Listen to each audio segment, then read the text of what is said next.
नमस्कार, स्वागत है आपका इंडिया न्यूज 28 में। ये बात करते हैं मध्य प्रदेश की कुछ खास खबरों की। रायसेन सरकार लोगों को पंगु बना रही है। खबर मध्य प्रदेश के रायसेन से है।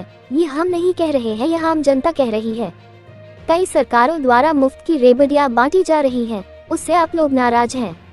एक ऐसा मामला आया है जिसमें एक कर्मचारी ने 181 पर मुख्यमंत्री शिवराज सिंह चौहान से गुहार लगाई है कि यह मुफ्त की रेबड़ियां बांटना बंद करें। उसका एक ऑडियो उन्होंने हमारे चैनल को भी भेजा है। उन कर्मचारी का कहना यह है कि कर्मचारी और व्यापारी टैक्स इसलिए देते हैं ताकि प्रदेश और देश का विकास हो, ना कि आप फ्री की योजनाएं चलाकर हमारे टैक्स का पैसा मुफ्त में उड़ाते रहे। उधर एक मुस्लिम खलीफुल्लाह ने आरोप लगाया कि कर्मचारियों द्वारा मुसलमानों के साथ भेदभाव किया जा रहा है। सरकारी कर्मचारी हमसे चक्कर लगाते हैं लेकिन हमारा काम नहीं करते। उनका भी कहना यह है कि यह मुफ्त की चीजें बांटना बंद होना चाहिए। उनकी इसी बात से इत्तेफाक रखते हुए स्टेशनरी व्यापारी संतोष मालवीय कहते हैं कि सरकार अपंग बना रही है, मुफ्त में यूं बांटेंगे तो कोई काम करना नहीं चाहेगा। युवा बंटी राठौर कहते हैं कि देश में गलत मैसेज जा रहा है। जब सबको पता है कि सब कुछ फ्री मिलेगा तो काहे को कोई काम करना चाहेगा। सरकारों द्वारा फ्री में बांटने की स्कीम से शादाब खान भी नाराज है। उनका कहना यह है कि जब हर स्कीम में पैसा फ्री मिलेगा तो कोई काम क्यों करना चाहेगा। वह भी चाहते हैं कि लोगों को रोजगार मिले, ना कि मुफ्त की रेवड़ी। हार्डवेयर व्यापारी अबुल हसन फखरी कहते हैं जिन्हें इन योजनाओं का लाभ मिलना चाहिए उन्हें लाभ नहीं मिल रहा है। उन्होंने कहा कि मैंने कंट्रोल पर देखा है, 1 लाख रुपए की गाड़ी पर बैठकर आने वाला 1 रुपए किलो का अनाज लेता है। आज मध्यम वर्ग इसमें पिस रहा है। सबके साथ समान व्यवहार होना चाहिए और यह मुफ्तखोरी बंद होना चाहिए। रायसेन संवाददाता राकेश जैन की रिपोर्ट। इसमें ऐसी कई राजनीतिक पार्टियां हैं जो फ्री योजनाएं चला रही हैं। हमने एक सर्वेक्षण किया, हमने लोगों से पूछना कि ये योजनाएं कितनी सार्थक हैं। अधिकतर लोगों का कहना यह है कि इस तरह की योजनाएं चला के लोगों को पंगु बनाया जा रहा है, आलसी बनाया जा रहा है। आज ये हालत ये है कि जिनके पास 1 लाख रुपए की गाड़ी है वो 1 रुपए किलो का गेहूं लेने जाते हैं। हमें मजदूर नहीं मिल रहे हैं, कृषि में काम करने के लिए हमें मजदूर नहीं मिल रहे हैं। कुल मिला के लोगों का कहना यह है कि शिक्षा पे, स्वास्थ्य पे और न्याय पे पैसा खर्च किया जाए, वो फ्री किया जाए, बाकी योजनाओं को बंद किया जाए और इस महंगाई पे काबू पाया जाए, तभी देश का भला होगा, नहीं तो देश की अर्थव्यवस्था बिगड़ सकती है। मैं इंडिया न्यूज 28 से राकेश जैन, रायसेन। गलत है। इससे क्या नुकसान है देश को? एक गलत मैसेज जाता है ना। कैसा गलत मैसेज? लोगों को बेरोजगार की तरफ आकर क्या सोचते हैं कि जब सब कुछ फ्री का मिल ही रहा है तो फिर किस लिए काम करना। गलत मैसेज जाता है। क्या नाम है आपका? आज की जनरेशन जो है, युवा है, वो बहुत ज़्यादा हलाल हो रहा है। और बस यही है, अब 1 रुपए किलो गेहूँ, 2 रुपए किलो चावल, बस महीने में एक बार ले लिया, पूरे महीने भर का बेफिक्री। अपने डिलीवरी हो तो पैसा मिले, हर महीने राशन लिया है, डिलीवरी हो तो पैसा मिले अच्छे बच्चा के नाम पे। हर स्कीम में तो, हर उसमें तो पैसा सरकार पैसा दे रही है। क्या नाम है आपका? जिसको मिलना चाहिए उसको बहुत कम मिल रहा है, जिसको नहीं मिलना चाहिए वो ज्यादा मिल रहा है। यहाँ पे हमारे पास में कंट्रोल है।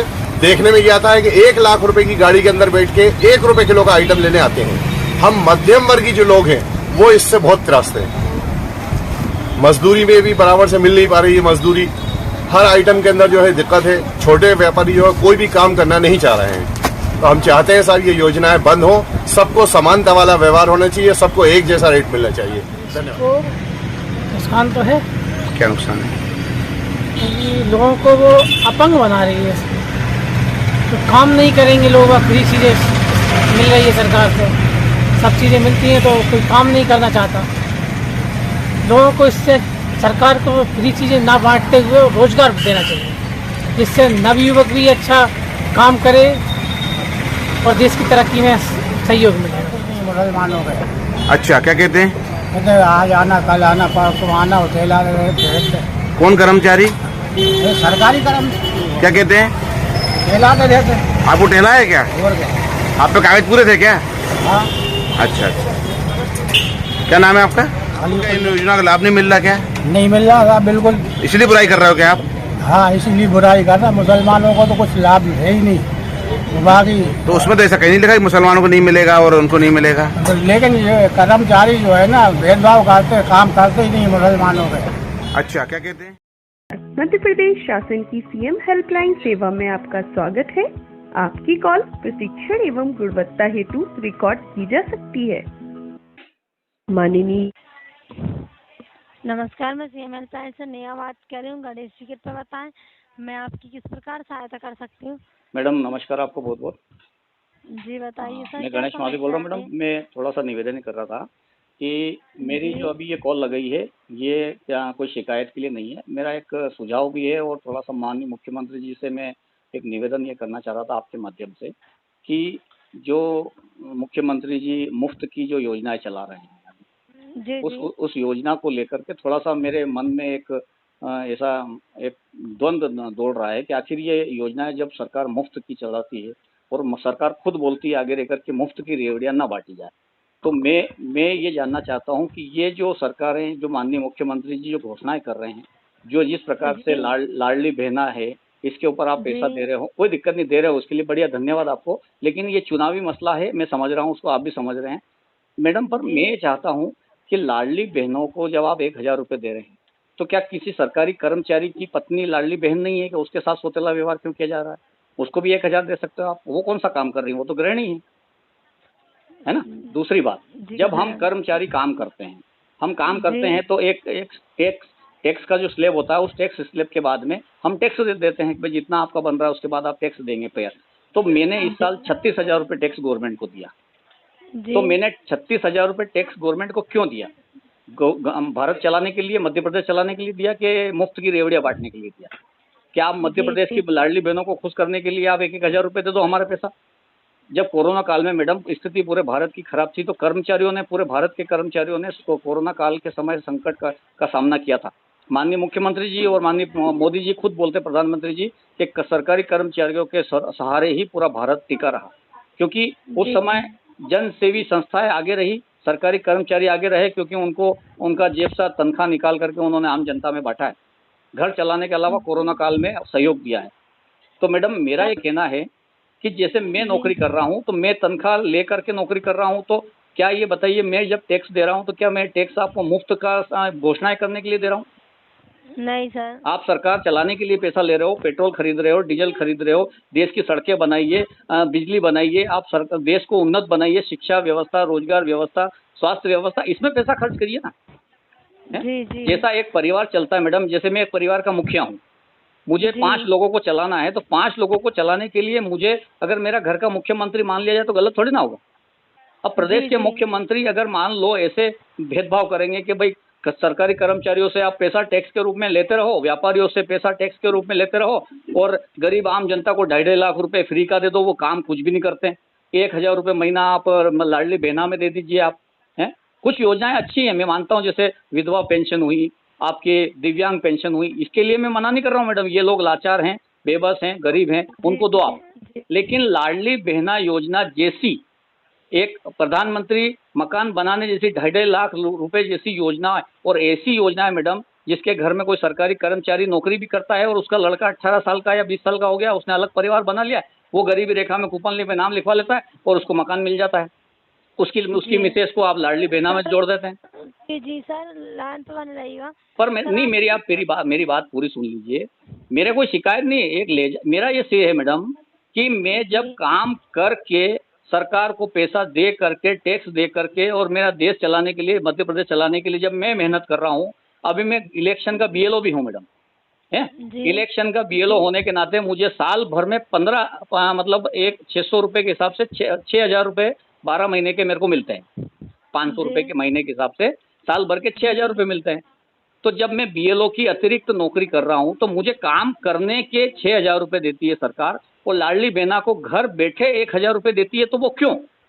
उसको रोजगार नहीं दे सकते आप? सिलाई, कढ़ाई, बुनाई, हैंडलूम, छोटा मोटा किराना व्यापार, ये वो, पत्तल धोने, कुछ भी आप ऐसी चीजें बना सकते हैं जो लाडली बहनाएं घर पे कर सकती हो, हैं। आप उनको योजनाएं दीजिए, रोजगार दीजिए, आप घर बैठे आप ये कीजिए कि भाई आपके स्थानीय विधायक जो भी हैं, मेरे यहाँ डॉक्टर राजेंद्र पांडे जी लगते हैं, उनसे कहिए आप कि भाई जितने भी आपके क्षेत्र में इस उम्र की जो भी लाडली बहनाएं हैं उनको आप ये काम दीजिए, उनको आप तनख्वाह मिलेगी। तो स्वरोजगार आप मतलब उसको आप क्या चाहते हैं? आप उसको बेरोजगार बना रहे हो और 1,000 रुपये खाते में डाल रहे हो, कौन काम करेगा ये बताओ मुझे। जी। और आप भी मैडम मेरी बात सुनने के लिए अब यहाँ आप नियुक्त थे, आप टेलीफोन पे मेरी बात सुन रही हैं, आप भी वहाँ फ्री में तो नहीं बैठे होंगे, आपको भी तनख्वाह मिल रही होगी ना।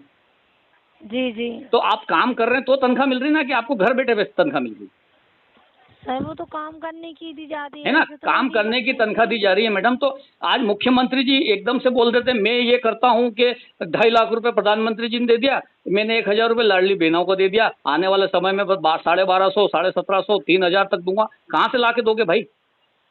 जी जी आपकी कोई खेती है क्या? 1,000 बीघा जमीन है जो आप उसमें हाँक के दोगे? हमारा ही पैसा है ना टैक्स का मैडम।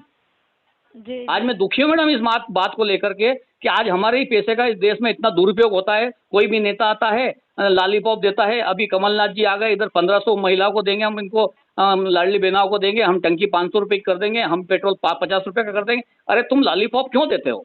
आप किसी जनता को क्यों आप इतना रीढ़ की हड्डी से तोड़ करके जमीन पे सुला देते हो? उसकी रीढ़ की हड्डी मजबूत रहने दो, उसको स्वाभिमान उसको खड़ा करो। मोदी जी ने कहा है हमारा देश स्वाभिमान देश है, ऐसे कैसे स्वाभिमान हो जाएगा मैडम? समझ पा रहे सर आप जो बताना चाहते हैं, लेकिन सर हम इस संबंध में तो आपकी कोई सहायता नहीं कर मैडम, आप पाएंगे। ये सहायता कर सकते हो कि जब 181 माननीय मुख्यमंत्री जी ने समस्या समाधान के लिए रखा है, तो कम से कम मुख्यमंत्री जी खुद एक समस्या क्रिएट कर रहे हैं कि इस तरीके से तो एक आम कर्मचारी और एक आम गृहिणी जो मेरी पत्नी है उसको भी 1,000, मैं भी नहीं चाहता हूँ मेरी पत्नी को मुफ्त में 1,000 रुपये दो। क्यों? मैं खुद चाहता हूँ कि वो अपने पैर पे खड़ी रहे, वो कुछ काम करे, उसको दे। मैं ये चाहता हूँ मैडम, मेरा भारत, मेरा मध्य प्रदेश, मेरा घर, मेरा मोहल्ला स्वाभिमानी हो और हाथ से कमा के खाए, और शाम को जब वो पसीना पोछे तो उसको लगे कि मैंने मेहनत की है। आप क्या करना चाह रहे हो? पूरे देश को पंगु करना चाह रहे हो, सबको मुफ्त में। अभी बिजली मुफ्त कर देंगे, फिर कभी किसानों का ऋण मुफ्त कर देंगे, माफ कर देंगे, अभी व्यापारियों का लाखों करोड़ों रुपए ब्याज माफ कर देंगे, कर्मचारियों का कोई रियायत ही नहीं है। कर्मचारियों ने क्या बिगाड़ा ये बताइए मुझे आप। अभी माननीय मुख्यमंत्री जी को लगा चुनाव आने वाले हैं, इतने दिन से 4% डीए टलता जा रहा था, टलता जा रहा, और अभी जैसे ही वो मौका लगा उन्होंने कल उस चीज की घोषणा कर दी। और घोषणा करने के बाद भी अभी कोई गारंटी नहीं है, वो बहुत मिल जाएगा, हम भी जानते हैं, हम भी कर्मचारी संगठन से जुड़े हैं, कर्मचारियों के प्रतिनिधित्व हैं, हम भी कर्मचारियों को प्रतिनिधि करते हैं मैडम। मैं भी प्रतिनिधि हूँ कर्मचारी संगठन का, मध्य प्रदेश तृतीय वर्ग श्रेणी कर्मचारी का सचिव हूँ। तो मैं उसी नाते बोलना चाहता हूँ कि माननीय मुख्यमंत्री जी के कान में कम से कम हमारी विडंबना तो जाए। शिकायत थोड़ी ना है ये, हमारी विडंबना। हम कैसे मुख्यमंत्री जी से बोलेंगे बताइए? चारों तरफ गनमैन लगे रहते हैं, उनके प्रोटोकॉल इतना खतरनाक रहता है, हम उनसे बात कर नहीं सके। हम ज्ञापन देंगे तो उनका पीए फेंक देगा है? हम कैसे बात करेंगे ये बताइए आप? माननीय मुख्यमंत्री जी एक विधायक दल के नेता हैं, हमारे जावरा के विधायक हैं, इन्हीं में से ऐसे मुख्यमंत्री बने हुए हैं वो है? अब हमारी समस्या मुख्यमंत्री जी को कैसे बताइए बताइए? अब आप ही बताइए। आप ही माध्यम 181 का, तो हम कम से कम टेलीफोन पे हमारी ये भड़ास निकाल लेते हैं हम। जी समझ। तो मेरा ये मैडम निवेदन है कि मेरी ये पूरी रिकॉर्डिंग मुख्यमंत्री जी को कहें कि पूरे मध्य प्रदेश में पहला ऐसा केस आया है माननीय मुख्यमंत्री जी कि 181 आपने रखी है शिकायत के लिए, और आप ही के खिलाफ शिकायत है, आप ही के लिए कर्मचारी की विडंबना है, आप ही के कर्मचारी की एक दुख है, तकलीफ है, उसको सुनो और इस तरीके से आप उस समस्या को दूर करो। आप हैं, समस्या वही दूर कर सकते हैं मैडम, मुख्यमंत्री जी ही दूर कर सकते हैं। उनके ऊपर कौन है जो करेगा?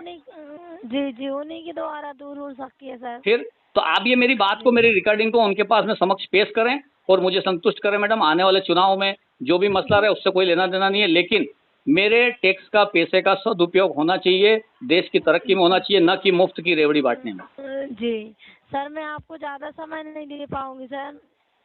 जी ये जो भी मैंने बात कही मैडम, ये आप वहाँ तक पहुँचाइए, मेरा यही बस इतना निवेदन है आपसे। जी ठीक है ना? जी ठीक, ओके, थैंक यू। जी। CM हेल्पलाइन में संपर्क करने के लिए धन्यवाद।